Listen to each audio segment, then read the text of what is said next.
Hey guys, what's going on, everybody? This is Dane from NYYU. We'd like to welcome you to the Yankees Farm Report with special guest Bryce Warrecker. Bryce, how you doing today? Doing well. Thank you guys for having me on. I said that last name right, correct? We've heard a Yeah, couple different pronunciations, so I want to make sure I had it right. Warwicker. Yeah. Warrecker. All right, let's go ahead. All right, so Bryce, thank you for coming on again. We appreciate it very much. Um, just getting into it, I got Bryce Warrecker, 22 years old, 6'8", 225 out of Cal Poly. I don't know if you're still at 225 because everybody, once they come on, they're like, yeah, that's not right anymore. Yeah, no, that's an old one. I'm 260 now. Oh, wow. Okay. Yeah. Yeah, put on some weight. Yeah, we've been working on the body a little bit, so that's been getting better. Good. Well, let me start out by just saying, wow, what a debut. Yeah. I guess I'm old school. I call them sliders. Today they're calling them sweepers. But when I first saw them, I was like, whoa, what the hell? Look at how tight that is. So I was pretty amazed, pretty souped up. I watched the pitching ninja videos over a dozen times. We Just both exciting did. debut for you. Yeah, thank you guys. Appreciate it. Has that been a pitch that you've always thrown, or is that something that you've refined since coming to the Yankees? Yeah, so I think my whole repertoire of stuff is something that I came in with. Okay. They just simply took it and they've improved things like the sweeper and the changeup. And then we've been playing with a two seam a little more and looking at fastball shapes that we really want. So the sweeper's been there. I threw some good ones out in the Cape Cod League when I played there for a Mhm. summer, and that's where I had a lot of my success in college. It really put me on the map for pro ball. The slider was good there, changeup was good, so it was a three pitch mix, and then added the two seam junior year and came in with that after the draft, and we've just tinkered with grips, and then um, yeah, they've just taken what I've had and made it better. Gotcha. Yeah, for Sorry, I sure. jumped ahead a little bit, Los. Well, no, before we get into all that, I just want to know, you know, you came into spring training, I guess, after not pitching at all last season. What was that like going from not pitching at all to, hey, you're going to a spring training game? How much of a heads up did you get? Was it something you were expecting? Um, yeah, I mean, I knew some guys were going to back up games, and not everyone has reported back in Tampa yet in terms of minor league guys. There's only three pitchers from my draft class here right now, so I knew we were possibly going to be short on some arms. I might get a chance to go back up a big league game. Um, and then I mean, they didn't tell me till the night before the game, so I guess in that terms, it was short notice, but I knew there was always a possibility. Cool. Yeah. All right, Los? so we're gonna just take it back now. So, because this is a fan that this is a question that a lot of people ask us. They want to know, growing up, were you a fan? Because I know you were born in Santa Cruz, I believe.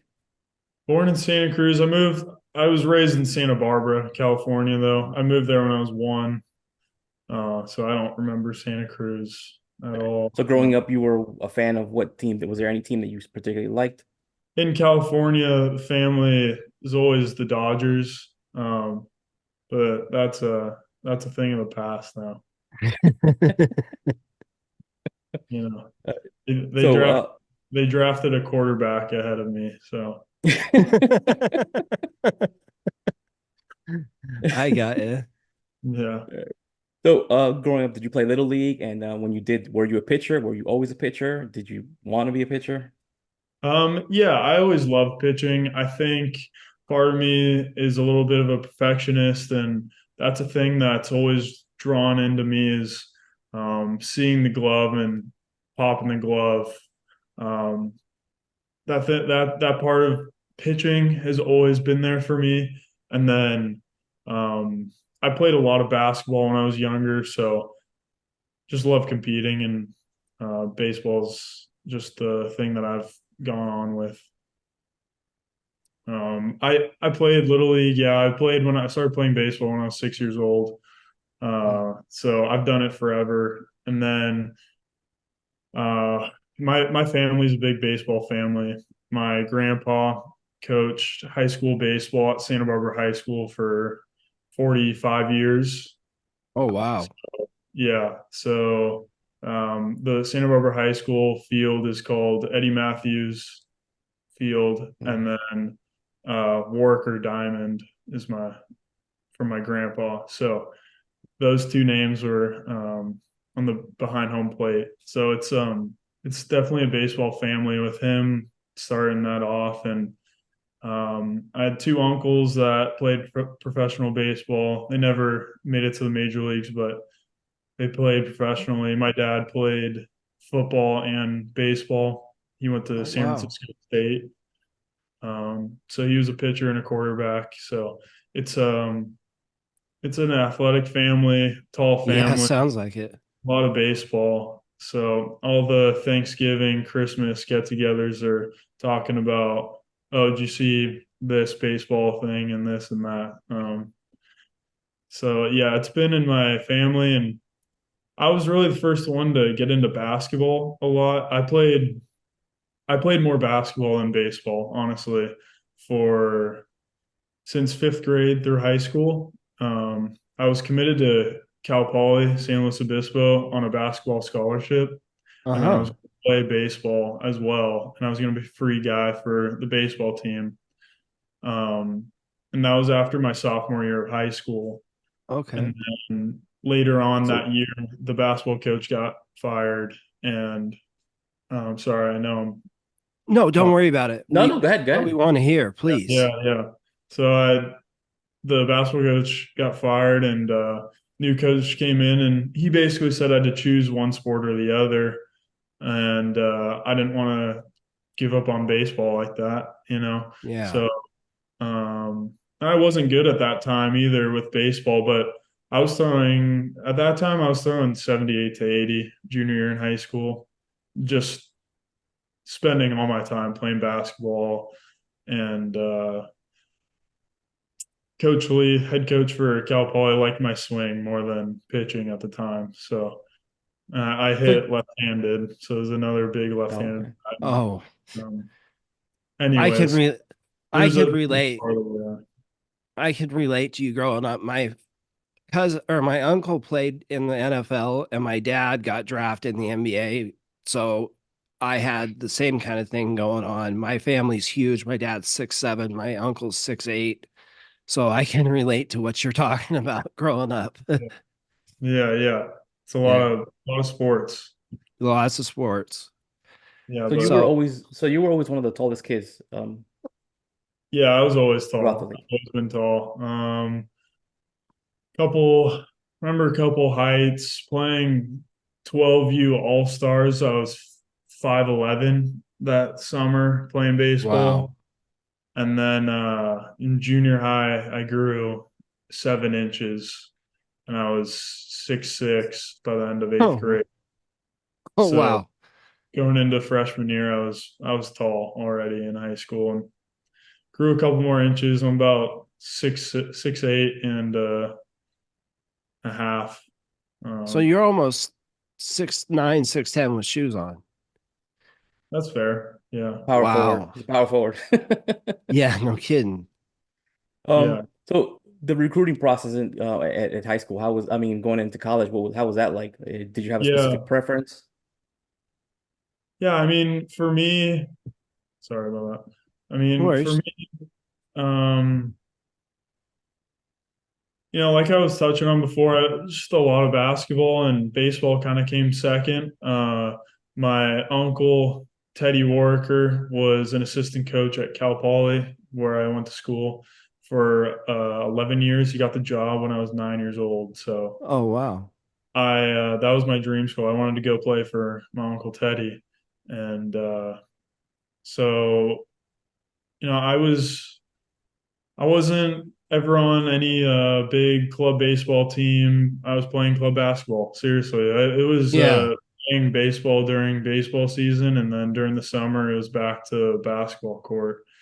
And so when that fallout came to be with the basketball scholarship, I called up my uncle Teddy and I said, I know I'm behind on things on the mound and physically in the as a hitter, but I want to know what I need to do to be able to go play at Cal Poly because that's where I want to go play. I want to go be a Mustang, and so we talked about some things and started making some adjustments. I remember by the end of the summer, I think I hit a 84, in the fall, 86, 88. And then by my senior spring, I hit 90 for the first time.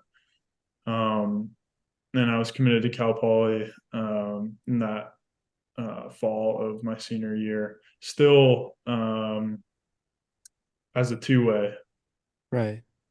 Yeah. So I went to one true showcase, I would say. And it was just because my uncle Teddy wanted me to see what my competition was going to be like. Actually, Rock Riggio was there. Um, Oh, he was there. It was at since he's from California, it was at Right. Newbury Park High School, and I uh, I hit really well in batting practice. I was hitting a lot of balls out. If I took 15 swings, I might have hit 11 or 12 of them out, honestly. Oh, wow. So there were a lot of coaches there, and that was really the first time a lot of people saw me. And so it was a little bit like, oh, wow, who's this guy? So I got a lot of love from some of those coaches there, but it was always, I always knew I wanted to go play at Cal Poly. And once they offered me a baseball scholarship, it was easy. Gotcha. Yeah. looking at your, I looked at some of your numbers, and at the Cape Cod League, your numbers were just insane there. I think you were 4-1, 2.08 ERA, 0.87 WHIP, 35 Ks over 39 innings. Did something click for you there, or were you just locked in? Um, it's hard to tell. I think there's a mix of things that's different between summer ball and preparing for a season with your college team. I think there's more that goes into a college season with scouting reports and what these guys do. And in summer ball, maybe that stuff isn't there. And I was coming from Cal Poly without knowing any of those really good players in my class in the Cape. So no one really knew who I was. No one had faced me. Maybe that has something to do with it. I think truly my stuff was better on the Cape though than in the spring of my junior year. I think simple as that. My stuff was just better and just kind of lost it during that spring year and felt like I was kind of scrambling start to start, trying to figure things out and felt almost like I was unprepared at times because I didn't know what was going well, what was going bad, and it was just kind of a odd year for me. But then, in the Cape, it was just things were clicking. I was having confidence, just throwing my slider over the plate, like thinking that these guys just aren't going to hit it.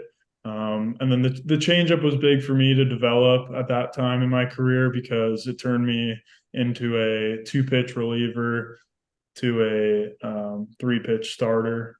That was kind of the thing for me that allows me to go through lineups easier, face left handed hitters, and, um, all that sort of stuff. Hmm. And so, I mean, there's a few things that go into it, but I would say honestly, my stuff was just better in the Cape than it was my junior year. And the Yankees saw what I did in the Cape. The Yankees saw I played one of my area scouts. His name's Bill Pintard. He has known my family forever. And so he's actually seen me playing when I was in Little League, 10 years old, all that. And I went and played after my going into my freshman year of high school in 2020, or sorry, going into my freshman year of college in 2020, I went and played for the Santa Barbara Foresters, and he's the head coach of the Santa Barbara Foresters. And I pitched really well that summer as well, so he got to see me then. Um, you guys would have fun looking up that roster. There's some really good names on there. Spencer Jones is on that team as well, Oh, so I know really? Jones from there. Yeah. Um, the Cape Cod wasn't a thing that year because of COVID. So Right. all these great talents were trying to find somewhere to play, and Bill Pinsard kept the Foresters open, and I'm from there, and I was just kind of this high school kid who's hoping to get a couple innings maybe because there were that roster was loaded, um, and I ended up pitching really well and being a guy that they would go throw into games whenever I was ready. And so then I had success in front of him, then had success, tons of success in the Cape. So they'd seen what I can do, and they, you know, took that and they just made it better. Gotcha. I like Yeah. I like how you're kind of downplaying. You're like, I pitched well, I pitched well. He was the outstanding pitcher of the year in that. He was the Yeah. pitcher of the year in the league. Yeah. I thought was it in that was it there that you pitched a no hitter? I think six combined innings, or you actually perfect 6 innings. Yeah, yeah. That was my first start in the Cape Oh, through six Wow. innings, and then um, Josh Allen, pitcher at Duke, he came in after me, and Chris Clark got drafted by the Angels this past year. He pitched, finished off the game through no hitter. Yeah, so combined no hitter, but yeah, that was a fun one. I mean, When you it were at sounds like there Cal, was a couple. Go ahead. I'm sorry. Go ahead. no, I was just going to ask, when you were at Cal Poly, didn't the Yankees draft a pitcher from that team last year? Wasn't that Drew Thorpe? Or Yep.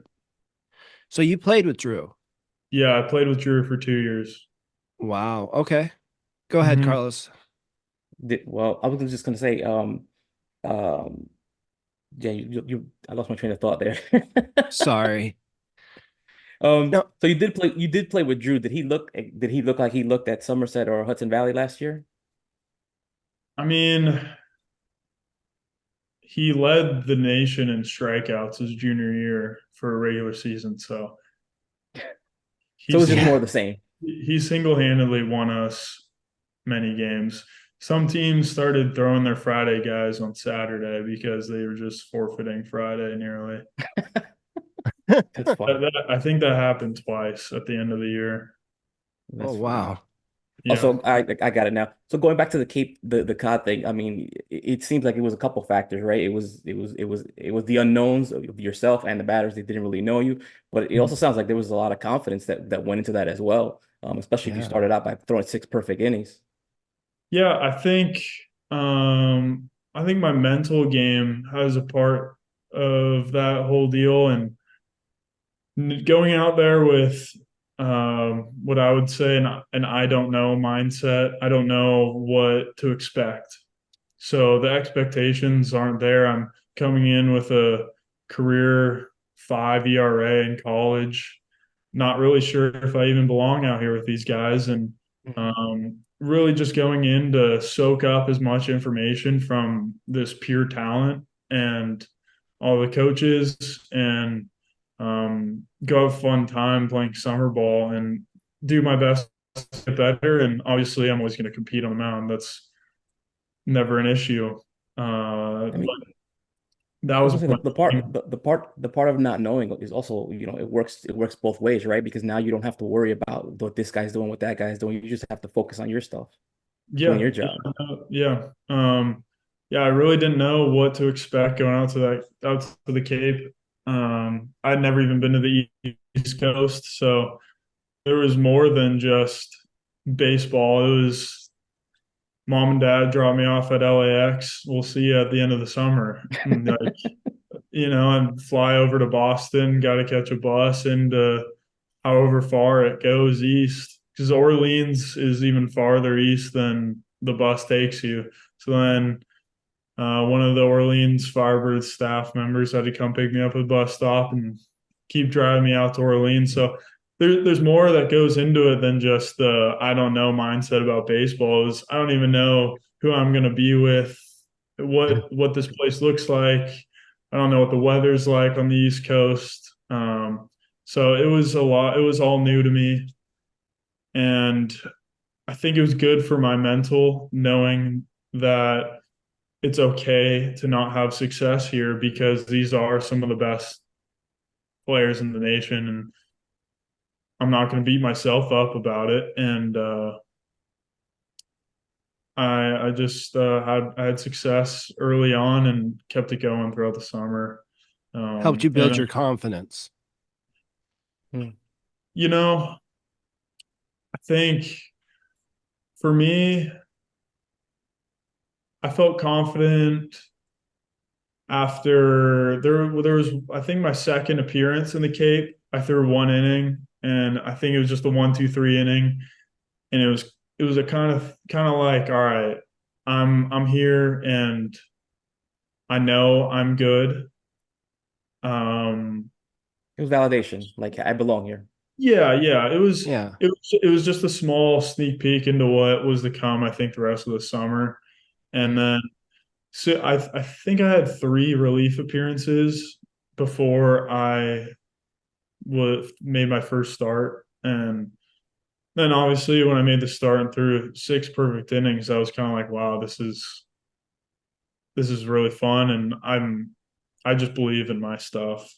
And I'm not, the other part is I'm not throwing to these hitters' weaknesses because I don't know what their weaknesses are. I haven't studied them. I'm not going into this with preparation like I would in a college season. So I'm purely throwing to my strengths and understanding that my strengths are going to beat them no matter what. So I think that part of it was good too, just simplifying the game for me. I think that's a little bit of what I've been doing out here as well. I mean, I've always said that confidence plays so much, especially to a pitcher. I mean, when a pitcher has his swagger and he has that confidence within his stuff, it's a night and day. And sometimes you can even see it when some pitcher just he looks exasperated. Like no matter what I throw, they're hitting it. What else can I do here? And they're just looking to the coach like, hey, get me out of here. So I mean, that speaks volumes to the fact that that Yeah. confidence you had coming out of there. Hmm. Yeah, just having conviction in your stuff for sure. So, at what moment did you decide to go pro? Did you have any communications with any other teams? Were you getting any guidance, any communication from anyone else, any agents in the area? Um, yeah, I mean, I knew that. So, I mean, after the Cape, I spoke to a ton of teams, was getting a Mm. ton of phone calls and meetings set up with teams that fall of my junior year. So that kind of just like put the idea of pro ball into my mind that that is a very high possibility. Um, and at the same time, it was kind of messing with my mind a little because there's a lot that goes into that, and but I knew that pro ball was a possibility for sure after that. Mhm. And then it was just let's try to have the best season I can, and then we're going to worry about that after. And so that's what I tried to do. And afterwards, I had a couple workouts. I threw for the Giants, and maybe the Cubs were there as well. And then I went through at Dodger Stadium once. So there were a couple teams that are still interested in reaching out and asking about my signability and that sort of stuff. And I just kind of told them if the right offer comes, then that's what I'm going to do. And I've always been a big education guy. I want to get. I'm okay. I was kind of thinking, all right, if this doesn't work out, then it's okay. I'll go back to school. I'm going to finish out my degree, finish my fourth year of baseball there at Cal Poly, and yeah. And so then Yankees gave me the call, and I thought I was in a weird spot because I was frustrated with how the draft went that Yeah. day. waiting. I mean, I watched every single pick up until about 17th round. I left my house because I was like, I can't just wait here. Oh, this is a lot, you know. And it's frustrating because I'm seeing all these guys go ahead of me, and you play this comparison game that Hmm. isn't good for anybody. You never want to be comparing yourself to other people, and so that was a tough couple days there, and got the call, and I just kind of told them I'm not sure if I want to sign. And they said that's okay. We're gonna set up a meeting with you for tomorrow, and we'll go forward from there. We'll talk with you. And I slept on it. And by the time we had the meeting, I knew going in that I was going to tell them I want to go ahead and sign with the Yankees. Um, but I mean, like I said earlier, big baseball family, and they're rooting for me and whatever my journey is. And that's where it went. So going into last year's draft, everybody thought you were going to be a mid first round, or not first round, but first day pick. And I was told that teams thought that you were not signable, and that's why you fell. Were you giving, did you not think that you were going to sign at that point? Or why did teams think that you got all the way to us in the 20th round? Because it's obviously we hit the lottery with you.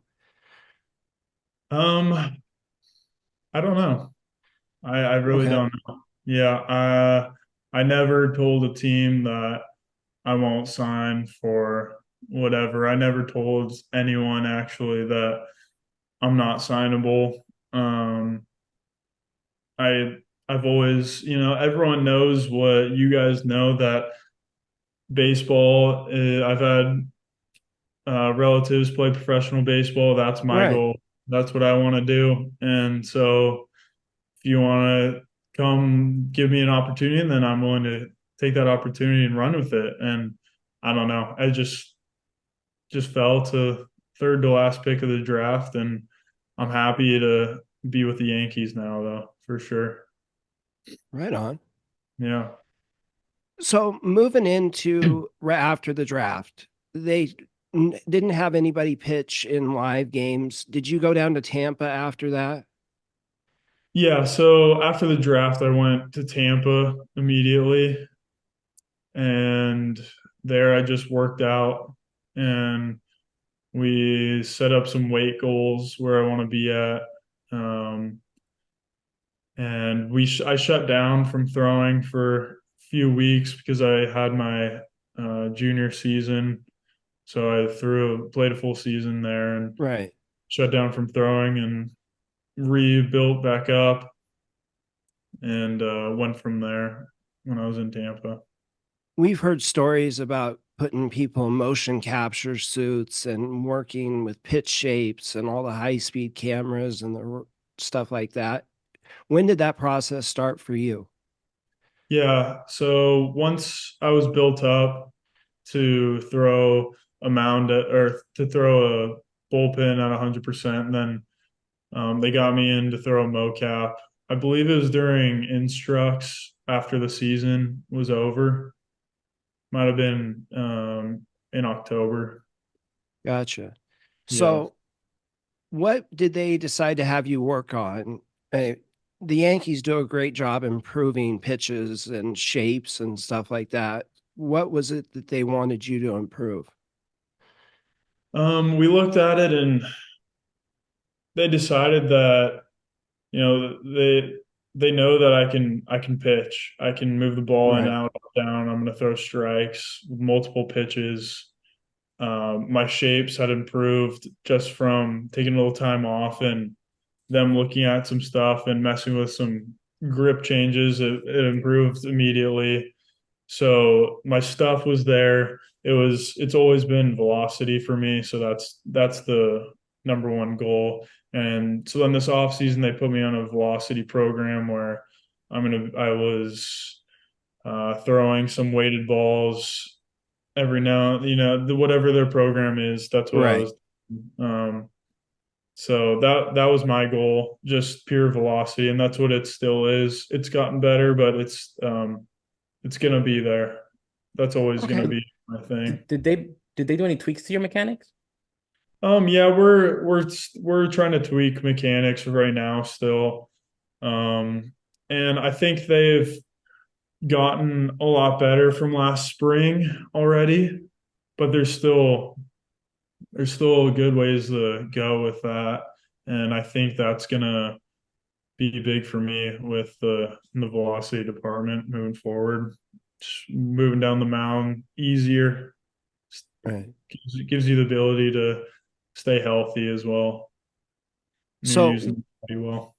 tell us about your pitch package a little bit. You said that you throw a fastball, slider, changeup. What are the velocities on those? What would you like to Yeah, see them get to? That kind of stuff. yeah. So my fastball last spring, my junior year, the average fastball was 88.8. Right now it's up a little bit. I'd say it's more around low 90s. Okay. Um, and then it's gonna have a little cut to it, but that's just the way I am right now. Like Yeah. they like it, and it adds deception with me as a pitcher as well. 6'8" from a lower three-quarter arm slot. There's deception to the fastball with that, and Right. then I throw the sweeper that you guys have seen. That's gonna be low 80s, and then and then I throw change up. That's also going to be around low to mid 80s. And then a sinker, two seam. It's going to Okay. be low 90s. It'll be similar velocity to the four seam, just with arm side run. Okay. So Yeah. is the plan to leave you as a reliever for right now? We've seen the Yankees take relievers and work them into starting, like Zach Messenger that we talked to earlier this year. What is their plan for you in that aspect? Right now in spring training, they're building me up as a starter. So that's the plan as of now. Okay. And yeah, and then we'll move And you just forward. kind of do whatever comes up. Yeah, yeah. So Gotcha. even my appearance in the big league game for spring training, I threw 5 pitches and then I went back to the bullpen after the game and got to my um, amount of pitches as a starter would. Right. Guys, if So you haven't seen that game for Bryce, you should go back and look at it. He looked absolutely phenomenal, made some good hitters look silly with that sweeper. So check that out. Los, go ahead. Coming in when you came into training camp, did you guys get to meet with Matt Blake or Sam Breen or any of those guys? Sam's always around. He's um, he's always around the complex. He was there when I got to Tampa after the draft, and a ton during instructs camp. He was with us every day. I have not met Matt Blake yet, but um, Sam's busy though. Yeah, he, he's over at our place and then going across the street over to Steinbrenner right now. So he's everywhere, doing everything. But yeah, he's around. gotcha. He just put together a video for me actually with some breakdown, just an individual video of my mechanics with a breakdown with arrows and lines and little captions of this and that to work on. That's So one thing that we've heard quite a bit in interviewing pitchers is that they individualize a program just for you guys. Each one of you has a different program than the next guy. yeah, they try to do their best with the individuality of the sport and how each guy's just different in themselves and how we move and just taking each person as their own and then making them better instead of Right. a general baseball rule book like you guys all do this. It's not how athletes are. So Right. They try to keep each guy on their own path and their own goals. Gotcha. Of course, we're all doing the same thing, so Right. they mix Yeah, together. there's a But baseline, but of course, what they want each one of you guys to do is individualized for you specifically. yeah, exactly. Are you Um, soaking up any wisdom from any of the vets in camp? Um, I mean, we're talking about certain things here and there, and right now I think it's really early, and I've really just kind of asked about spring training itself and how the buildup is going to be with throwing wise. So I think a lot of those older guys have helped me understand that part of it and what to expect going to a big league spring training game and those things I'll ask about. And then in terms of like pitching and whatnot, our pitching coaches do a good enough job with me with that I'm not necessarily asking other guys what they do for their this and that. But yeah, I would say just talking to some older guys. Um, last season, Scott Efros was hurt for uh-huh. that year, so I got to talk to him a few times, and we talked a little bit about mental game a little bit. And Frankie Montas was in Tampa at the complex that whole year, so I'd see those guys around camp, and um, so there's some older guys that are around for sure, and good guys for sure. Like a newly drafted player talking to a guy on the big league team it's important, and it shows that the organization is in a good place. Yeah. We've heard that a Mhm. lot, that there's a lot of older players that like to help you guys when you first get there and help grow the organization depth and stuff like that. Mhm. Yeah.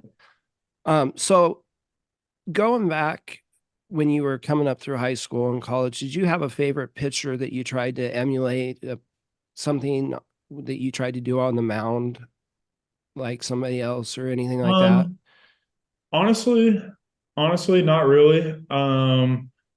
Right now, I try to look at guys that are my size. So a guy like Tyler Glasnow and Bailey Ober for the Twins. Uh-huh. Um, I'm most similar to Bailey Ober. We're both 6'8", around 255, 260. So similar sizes. And then the four pitch mix is there with he throws low 90s, can get up to mid 90s, but he's not a velocity king by any means. He's not Right. throwing 100, so that's who I am as well. So, and my pitching coach at Cal Poly was a scout for the Twins, and he drafted Bailey over. So we got to talk about him a lot. Actually, it was convenient in that sense. And then you look at a guy like Tyler Glasnow, he's tall, but he's Right. more slim and is much more athletic and explosive and throws a little more over the top and has the rising fastball and the big curveball. So you can look at a guy with size like that, but comparing myself to someone like him doesn't do me much good. But Bailey Right. Ober, I'd say I've looked at. I have his phone number. I talked to him on the phone one time last year, and just kind of bounced around some mental. So yeah, I mean, I think I'm also, everyone's throwing so hard nowadays. I'm kind of Right. in a different space with this, and kind of similar to Drew Thorpe, who isn't. Mm, He's never gonna just out velocity you. He's never Right. yeah, gonna let it eat down the middle of the zone and say, "No, are you gonna hit this?" But he'll have good stuff and uh, throw the change up for strikes, throw the change up under the zone, move the fastball in, out, up, down. that's what both of us do. So it was cool to see that he had success and um, tons of success, obviously, Right. and to be with him in college for 2 years. So there's guys that like us that are around, but there's so many that are throwing so hard nowadays. It's hard to compare yourself to someone who throws 100-mile-an-hour fastball and their slider is 92. You Yeah. know, You sound like very much like Danny Watson, somebody a little farther up in the system who's about your size that throws from a low 3/4 arm angle, similar yeah, four pitch mix. he's like 3 lockers to my left in the locker room right now. Good Between guy. you and Zach, Danny, Bailey D's, you guys got a front court for a basketball team there. Yeah, Jack Neely. Yeah, Jack Neely. big boys. Los, you have anything else for him? My last one is, do you know where you're going to be reporting to? Are you going to be reporting to Tampa, FCL? No, I don't know. Not sure. Bailey just told me, I think today actually, that they'll let us know last day of camp and then get going from there. Um, but yeah, I'm not sure yet. Well, it was incredible to have you on. You had an impressive debut, even though it was 5, 6 pitches. Yeah, They 5 pitches. Yeah, they sure made the rounds on Twitter and everything else. You look phenomenal, and we can't wait to see what you do this year. yeah. Thank you guys for having me on. I appreciate it. Sure. Thank you So for tell coming on. everybody where we can see more of you or follow you on social media, just so people can check out what you're doing. Yeah, my Instagram's B Warrecker, and then my Twitter handle is just my last name, Warrecker. Um, and then yeah, those are my two socials I have. Keep Awesome. updated on there. We'd love to have you back a little later in the season, see how your development's going. Yeah, for sure. It sounds good. Awesome. Touch. All right, guys. Thank you so All right, Bryce. much. All right, guys. Bryce, thank you. Smack the Thank you like for coming button on on the way again. out, guys. All right, guys. Thank you. Later.